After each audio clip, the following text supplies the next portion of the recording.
This is the day it's expected the rebel defeat in Aleppo will be made final. With the ceasefire now back in force, the first to leave this morning were the most critically injured and sick. These Red Cross and Red Crescent ambulances expected to keep rotating in and out throughout the day, some taking patients to Turkey for treatment. This Syrian government minister, Ali Haider, says their goal is to ensure civilians can now leave the area safely. Earlier it seemed the whole deal was unravelling again, an ambulance to the local rescue teams known as the White Helmets coming under heavy fire. Regime forces shot at us. The ambulance driver was shot while he was still in his vehicle. Some civilians were also seriously wounded. Another colleague was clearing the route for us in a bulldozer. They shot at him and now he's between life and death in the operating table.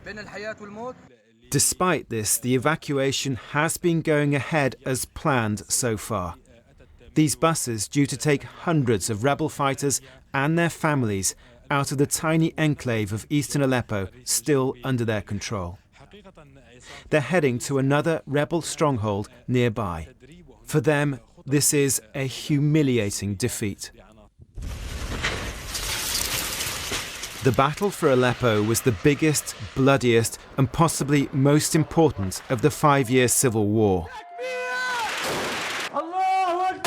The defeat of the rebels here a turning point, the Syrian regime now in a commanding position. And all this only because of the decisive intervention of the Russian military and Shiite militias backed by Iran.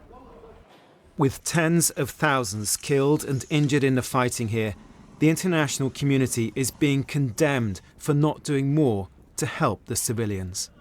Aleppo, for 3,000 years, gave to world civilization, and world civilization was not there to assist the people of Aleppo when they needed us the most. And as the evacuation continues, there are still grave concerns about the safety of those now leaving the area and whether the promises that they will not be harmed by pro-government forces will be respected. Richard Galpin, BBC News.